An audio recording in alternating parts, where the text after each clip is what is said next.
Yes, all students, a very good evening and welcome back to Enlightened Educator. So here is few of the doubts that I had to clear you all. So there were 5 comments in the comment section and I'm planning to clear all the doubts soon. So here in this doubt, ma'am, I have software engineering backlog 21 CS61 which is equivalent to 2022. So should I write software? So I should write software engineering 2022 scheme, but this time it is not there for 2022. So now which date should I follow? 2021 scheme timetable or what ಅಂತ ಕೇಳ್ತಾ ಇದ್ದಾರೆ. So ನಿಮ್ಮ subject if it is present in 2022 ಸ್ಕೀಮಲ್ಲಿ ನಿಮ್ಮ subject ಇದ್ದರೆ this time 2022 ಸ್ಕೀಮ್ಗೆ ಇಲ್ಲ ಅಂತ ಅವರು ಹೇಳ್ತಾ ಇದ್ದಾರೆ. So what is that you are trying to tell? See for 2022 scheme 6th sem have not come yet. For 2022 scheme 6th sem have not come yet, right? They are now still in 5th semester. So ಹಾಗಾಗಿ ಅವರಿಗೇನು fresh paper ಕೂಡ generate ಆಗಿಲ್ಲ for the first time. So that is first important thing that you have to know who's this Sainath ಅವರೇ. And so therefore you can't write 21 CS61 only, right?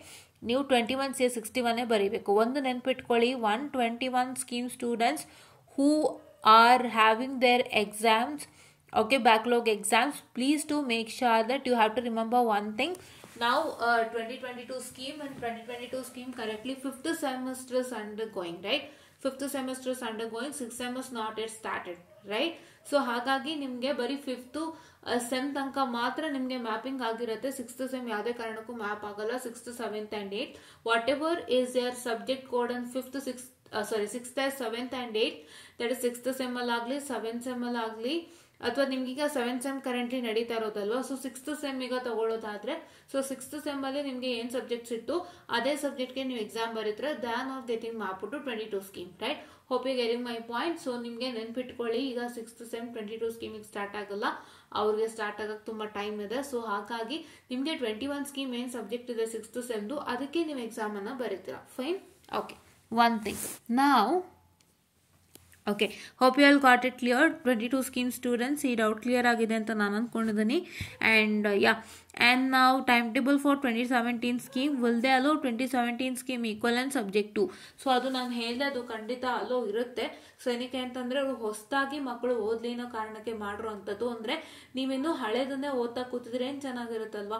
So if you study your older scheme subjects then what is the use then? So ನೀವು ಹೊಸದಕ್ಕೆ I am sorry for the distraction, ಹೊಸದಕ್ಕೆ adapt ಆಗಬೇಕು ಅನ್ನೋ ಕಾರಣಕ್ಕಾಗಿ ಮಾಡ್ತಾ ಇರುವಂಥದ್ದು. And this circular will be release soon because ಈಗ 2021 scheme map to 2022 scheme is released and ನಾವು there also planning to release this. So let's see. So ಇದು ಕೂಡ ಆದಷ್ಟು ಬೇಗ ಬರುತ್ತೆ. 2017 2015 scheme map to 2018 scheme circular ಬರುತ್ತೆ, ಓಕೆನಾ? ಅದು ಒಂದು ಕ್ಲಾರಿಫಿಕೇಶನ್ ಬರುತ್ತೆ. ಅದು ಕ್ಲಾರಿಫಿಕೇಶನ್ ಬರದಂತೆ ನೀವು you can't write your exams, right? Ya, okay. ನಾವು ಅದು ಕೂಡ ಬೇಗ ಬರುತ್ತೆ. ಆ್ಯಂಡ್ ಒಬ್ರು ಕೇಳಿದ್ದಾರೆ ma'am 2010 scheme dip mat 301. So ಇದು ನನಗೆ ಐಡಿಯಾ ಇಲ್ಲ, ನೀವು ಯಾರನ್ನಾದರೂ ಕೇಳಿ. ಮ್ಯಾಥಮೆಟಿಕ್ಸ್ ಎಲ್ಲ ನಂಗೆ ಐಡಿಯಾ ಇಲ್ಲ, especially regarding diploma math I don't have an idea. But if you having a chance you can write your exams. But ಅದಕ್ಕೆ ಯಾವಾಗ ಟೈಮ್ ಟೇಬಲ್ ಬರುತ್ತೆ ಅವಾಗ ನಾನು ಅನೌನ್ಸ್ ಮಾಡ್ತೀನಿ. Fine, yeah. ಆ್ಯಂಡ್ ಪ್ರದ್ಯುಮ್ನ ಅವರು ಮತ್ತೆ ಕಾಮೆಂಟ್ ಮಾಡಿದ್ದಾರೆ. Thank you so much Pradyumna ಅವರೇ. ಆ್ಯಂಡ್ ಒಂದು ನಾನು ಏನು ಹೇಳೋಕೆ ಇಷ್ಟಪಡ್ತೀನಿ ಅಂದರೆ ಮತ್ತೆ ಕನ್ಫ್ಯೂಷನ್ ಆಗಬೇಡಿ. ಇವಾಗ ನಾನು ಕ್ಲಿಯರ್ ಮಾಡಿ ಆಯ್ತಲ್ವಾ, ಬಿಟ್ಬಿಡಿ. So you're once again telling that this draft TT ಬಿಟ್ಟಿದ್ದಾರೆ. And they also mention 3rd 4th sem exam time table also. So ಇವಾಗ ಇಯರ್ ಬ್ಯಾಕ್ ಇಲ್ಲ ಅಂತ ಅಲ್ವಾ, because they release 3rd and 4th exam time table also. So exam time table ಏನಕ್ಕೆ ಬಿಟ್ಟಿದ್ದಾರೆ ಅಂದರೆ ಹೊಸ ಸ್ಟೂಡೆಂಟ್ಸಿಗೆ ಬಿಟ್ಟಿರೋದು, correct ಅಲ್ವಾ? ಹೊಸ ಸ್ಟೂಡೆಂಟ್ಸಿಗೆ ಬಿಟ್ಟಿದ್ದಾರೆ. ಆ್ಯಂಡ್ ನೀವು ಹಳಬ್ರು ಕೂಡ ಅದನ್ನು ಯೂಸ್ ಮಾಡ್ಕೋಬೋದು. ಬಟ್ ಏನು ಅಂತ ಹೇಳಿದ್ರೆ ಹಾಗಂತ ಇಯರ್ ಬ್ಯಾಕ್ ಕ್ಯಾನ್ಸಲ್ ಆಗಿದೆ ಅಂತ ಅಲ್ಲ. ಸೊ ನೀವು ಅದನ್ನು ಅಲ್ಲಿಗೆ ಲಿಂಕ್ ಮಾಡಿಬಿಡಿ ದಯವಿಟ್ಟು. ನಾನು ಅದೇ ಹೇಳ್ತಾ ಇರೋದು, ನೀವು ಮತ್ತೆ ಮತ್ತೆ ಕ್ವಶನ್ಸ್ ಕೇಳ್ತಾ ಇರೋದ್ರಿಂದ I hope so you are getting confused again and again. ನಿಮ್ಮಲ್ಲೇ ಕನ್ಫ್ಯೂಷನ್ಸ್ ಹುಟ್ಕೊಳ್ತಾ ಇದೆ ಅನ್ನೋ ನನ್ನ ಭಾವನೆ. ನಾನು ಹೇಳಿದ್ದೀನಿ ಒಂದೊಂದು ಕಾಲೇಜಲ್ಲಿ ಒಂದೊಂದು ಥರ ನಡ್ಕೊಳ್ತಾ ಇದ್ದಾರೆ ಈ ವಿಷಯವಾಗಿ ಅಂತ, ಕರೆಕ್ಟ್ ಅಲ್ವಾ? ಈ ವಿಷಯವಾಗಿ ಯಾರು ಪ್ರಾಪರಾಗಿ ನಡ್ಕೊಳ್ತಾ ಇಲ್ಲ ಅಂತ. ಸೊ ಹಾಗಾಗಿ ಅಂದರೆ ಯಾರಿಗೆ ಕರೆಕ್ಟಾಗಿ ಅವ್ರು ಇನ್ಫಾರ್ಮೇಷನ್ ಕೊಟ್ಟಿದ್ರು ಕೂಡ ಇವರು ಕರೆಕ್ಟಾಗಿ ಅದನ್ನ ತಗೊಳ್ತಾ ಇಲ್ಲ. They are not conveying it to students and still things are going on say that you have an year back ಅಂತ. ಕೆಲವು ಕಾಲೇಜು ಮಕ್ಕಳನ್ನ ಅಡ್ಮಿಷನ್ ಮಾಡ್ಕೊಳ್ತಾ ಇರೋವಂಥದ್ದು, ಕೆಲವು college year back like say year back ಇಲ್ಲ ಅಂತ ಹೇಳಿ ಕೆಲವು ಕಾಲೇಜ್ ಮಕ್ಕಳನ್ನ ಅಡ್ಮಿಷನ್ ಮಾಡ್ಕೋತಾರೆ ಆ್ಯಂಡ್ ಇನ್ನು ಕೆಲವರು ಇಯರ್ ಬ್ಯಾಕ್ ಇದೆ ಅಂತ ಹೇಳಿ ಮಕ್ಕಳನ್ನ ಅಡ್ಮಿಷನ್ ಮಾಡ್ಕೊಳ್ಳಲ್ಲ. Hope you got it. So ಕೆಲವ್ರು ಹೇಳ್ತಾರಂತೆ, ಸೊ ನಿಮಗೆ ಇಯರ್ ಬ್ಯಾಕ್ ಇದೆ ಅಪ್ಪ, you should not get admitted to 5th sem ಅಂತ ಹೇಳಿ ಕಳಿಸಿರುವಂಥದ್ದು. ಇನ್ನು ಕೆಲವು ಕಾಲೇಜ್ಗಳಲ್ಲಿ ನಿಮಗೆ ಇಯರ್ ಬ್ಯಾಕ್ ಇಲ್ಲ ಅಂತ ಹೇಳಿಬಿಟ್ಟು ಬನ್ನಿ ಒಳಗೆ ಅಂತ ಸೇರಿಸ್ಕೊಂಡಿರೋಂಥದ್ದು. ಸೊ ಈ ಥರದ್ದೆಲ್ಲ ಆಗ್ತಾನೆ ಇದೆ. ಸೊ ಹಾಗಾಗಿ it is not that you need to link this with that, right. Time table ಎಕ್ಸಾಮಿಗೆ ಬಿಡಲೇಬೇಕು. ಟೈಮ್ ಟೇಬಲ್ ಬಿಟ್ಟರೆ ಇಯರ್ ಬ್ಯಾಕ್ ಇಲ್ಲ ಅನ್ನೋಂಥದ್ದು ಯಾರು ಹೇಳಿದ್ದು? That is not link to that, right. Time table is released because ನಿಮಗೆ ಇನ್ನು ಎಕ್ಸಾಮ್ ಕಂಡಕ್ಟ್ ಮಾಡಬೇಕು, ಹಾಗಾಗಿ ರಿಲೀಸ್ ಮಾಡಿದ್ದಾರೆ. ಸೊ ಹಾಗಂತ ಹೇಳ್ಬಿಟ್ಟು ಇಯರ್ ಬ್ಯಾಕ್ ಇಲ್ಲ ಅಂತ ಅಲ್ಲ, ಓಕೆನಾ. ಅದಕ್ಕೂ ಇದಕ್ಕೂ ಲಿಂಕ್ ಮಾಡ್ಕೊಳಕ್ಕೆ ಹೋಗ್ಬೇಡಿ. Don't get confused again and again, okay.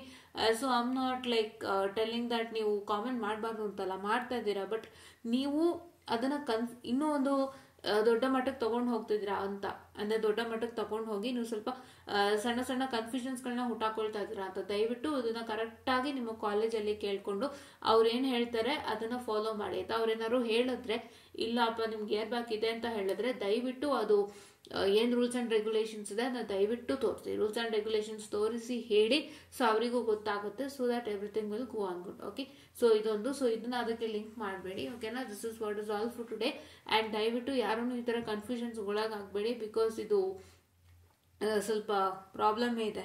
ಭಾಳಷ್ಟು ಜನ ನನಗೆ ಕಾಮೆಂಟ್ಸ್ ಮಾಡಿರೋದಾಗಲಿ ಅಥವಾ ಟೆಲಿಗ್ರಾಮಲ್ಲಿ ಮೆಸೇಜ್ ಮಾಡೋದ್ರಿಂದಾಗಿ ಗೊತ್ತಾಗ್ತಾ ಇದೆ. ಸೊ ಹಾಗಾಗಿ ನಾನು ಇದ್ರ ಬಗ್ಗೆ ಇನ್ನೂ ಹೆಚ್ಚಿನ ಫೀಡ್ಬ್ಯಾಕನ್ನು ತೊಗೊಳ್ತೀನಿ. ಆ್ಯಂಡ್ ಆದಷ್ಟು ಬೇಗ ನಿಮಗೆ ಫೀಡ್ಬ್ಯಾಕ್ಸ್ಗಳ ಮುಖಾಂತರ ಏನು ನಡೀತಿದೆ ಕರೆಂಟ್ಲಿ ಅಂತ ಹೇಳೋದಕ್ಕೆ ನಾನು ಬಯಸ್ತೀನಿ, okay. This is what is all for today and hope you all got it. So ಎಲ್ಲರಿಗೂ ಕ್ಲಿಯರ್ ಆಗಿದೆ ಅನ್ಕೋತೀನಿ. ಒಂದೆರಡು ಯೂನಿವರ್ಸಲ್ ಇತ್ತು, ಸೊ ಹಾಗಾಗಿ ನಾನು ಅದಕ್ಕೆ ಕಾಮೆಂಟ್ ಮಾಡಬೇಕಾಯಿತು. ಆ್ಯಂಡ್ ವೆಯ್ಟ್ ಮಾಡಿ 2017 ಸ್ಕೀಮ್ ಸ್ಟೂಡೆಂಟ್ಸ್, ನಿಮಗೆ ಬೇಗ ಬೇಗ ಸರ್ಕ್ಯುಲರ್ ಬರುತ್ತೆ. ಅದು ನಿಮಗೆ ಕನ್ಫರ್ಮೇಷನ್ ಬರಬೇಕು V2 ಕಡೆಯಿಂದ, that you have to write 2018 scheme exams ಅಂತ.